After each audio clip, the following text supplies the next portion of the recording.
पुनर्विवाह भाग 3. घरच्यांचे वधू संशोधन करायला सुरुवात झाली.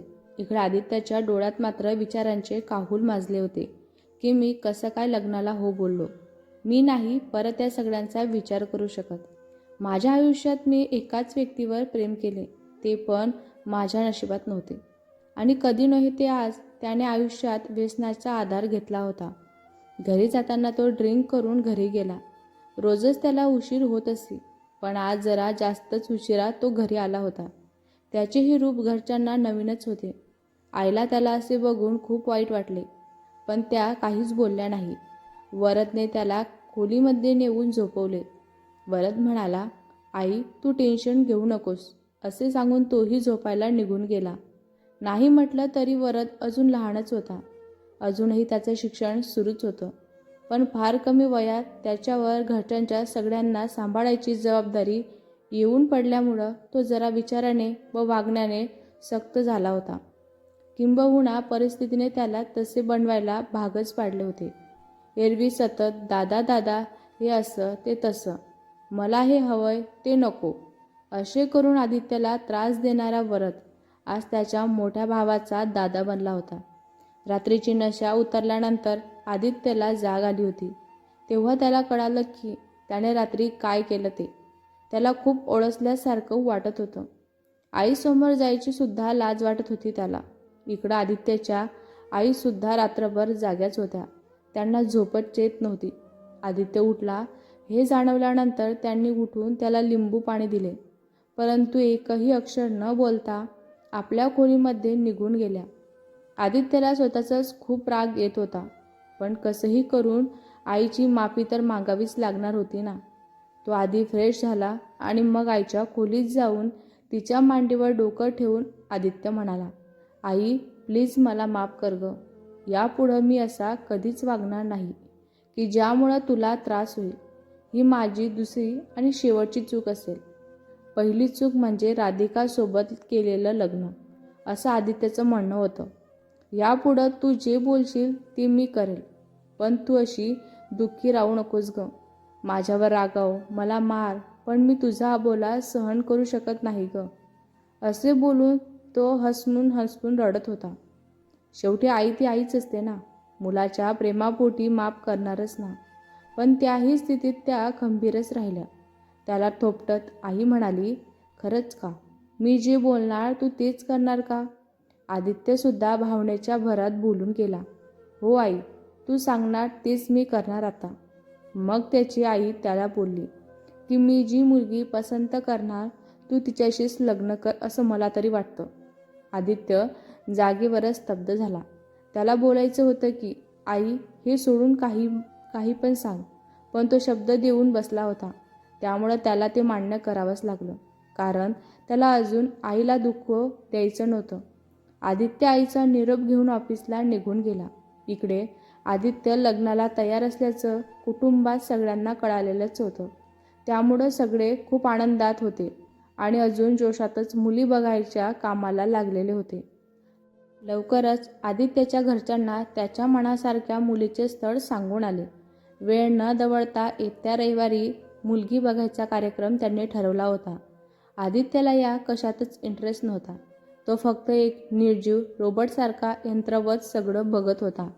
बघता बघता मुलगी बघायला जायचा दिवस उजाडला.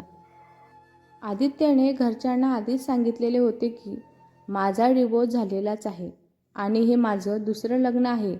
हे मुलीकडच्या लोकांना आधीच स्पष्ट सांगायला हवं. पुढं जाऊन काही वाद व्हायला नको.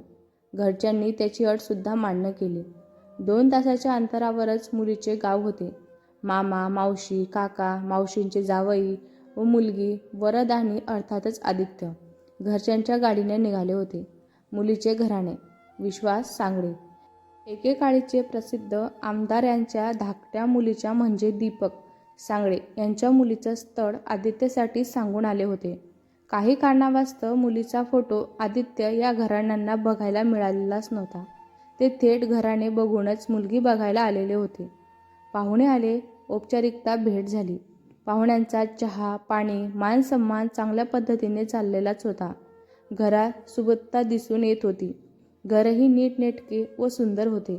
घराबाहेरची बाग देखील सुंदर होती. इकडं पाहुण्यांची विचारसरणी चाललेली होती. कारण आदित्य पाटील हा काही साधासुधा माणूस नव्हता. तोही नामवंत उद्योगपती होता. त्यामुळं मुलीकडचे त्याला योग्य तो मान देत होते.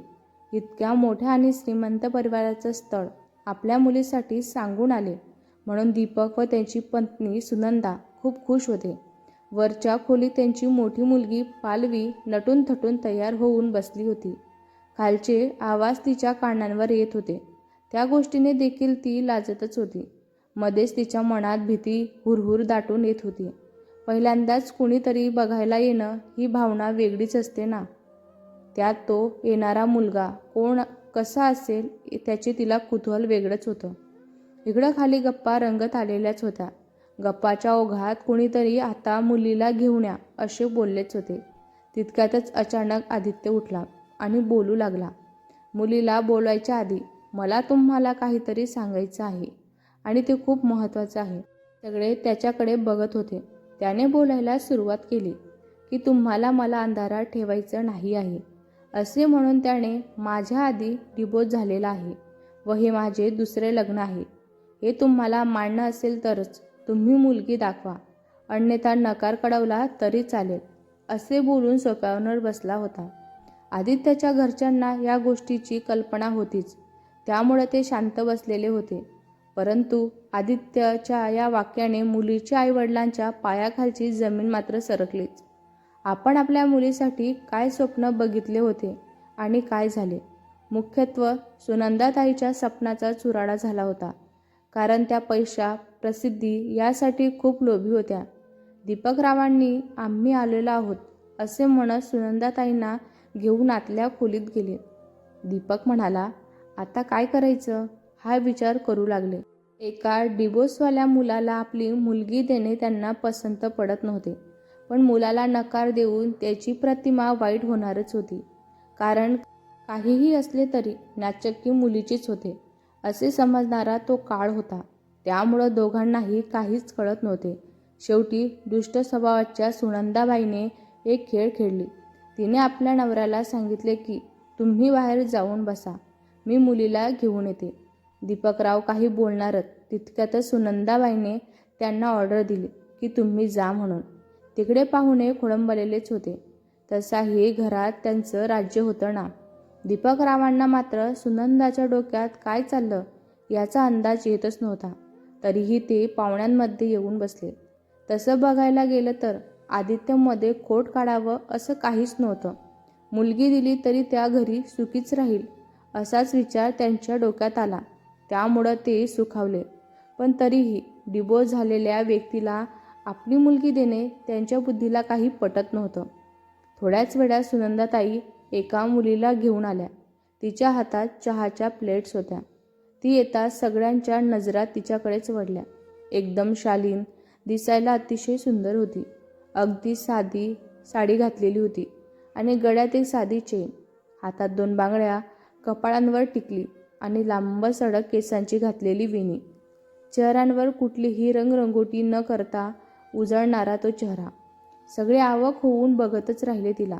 इतकं अप्रतिम सौंदर्य जणू काही देवाने खूप सवडीने बनवलेलं असावं असं वाटत होतं. दीपकरावांना मात्र धक्काच बसला. पण इतक्या लोकांमध्ये ते काहीच बोलू शकले नाही. सुनंदाताईने सगळ्यांना ओळख करून दिली. ही आमची मुलगी आरोही. आरोहीने सगळ्यांना पोहे दिले व कोपऱ्यात उभी राहिली. तसे आदित्यच्या मावशीने तिला जवळ येऊन बसायला सांगितलंच होतं व सहज प्रश्न विचारू लागल्या. आरोही दिसायला सुंदर तर होतीच, पण तिचे बोलणेही तेवढेच सुंदर होते. ती बोलायला लागली तरीही आदित्यने मान वर करून तिला बघितले नव्हते. आरोहीने वडिलांचे नाव सांगताच सगळे आश्चर्याने तिच्याकडे बघायला लागले. तेव्हा दीपकराव बोलले, ही माझ्या मोठ्या भावाची मुलगी आहे. पण आरोही लहान असताना तिच्या आईवडिलांचे कार अपघातात निधन झाले होते. तेव्हापासून ती आमचीच मुलगी आहे असे बोलून सुनंदाताईंनी गोष्टीला भर दिली. आम्ही खूप प्रेमाने तिला वाढवले असे बोलून डोळ्यातून 2 अश्रू देखील त्यांनी काढले होते. इकडं आईबाबाच्या आठवणीने आरोहीच्या डोळ्यातही पाणी आलेलंच होतं. तिने उठून सगळ्यांना नमस्कार केला. व सगळ्यांच्या परवानगीने ती आतमध्ये निघून गेली. आरोही सगळ्यांनाच आवडलेली होती. तरीही आदित्यचे मत विचारावे म्हणून मावशीने त्याला तुझं काय मत आहे असे विचारले. आदित्य म्हणाला, तुमची पसंती ती माझी पसंती असेल असे बोलून तो बाहेर निघून आला. बाहेर लावलेल्या झोपाळ्यांवर बसून झाडाकडे फुलाकडे बघून त्याचे मन टवटवीत झाले होते. मुलगी पसंत असल्याचे कळवून आदित्यच्या घरची मंडळी आता घरी परत निघून गेली होती. भेटूया पुढच्या भागात. हा भाग तुम्हाला कसा वाटला कमेंट करून नक्की सांगा. व्हिडिओ आवडला असल्यास लाईक करा, शेअर करा. नवीन असाल तर चॅनलला सबस्क्राईब करा. धन्यवाद.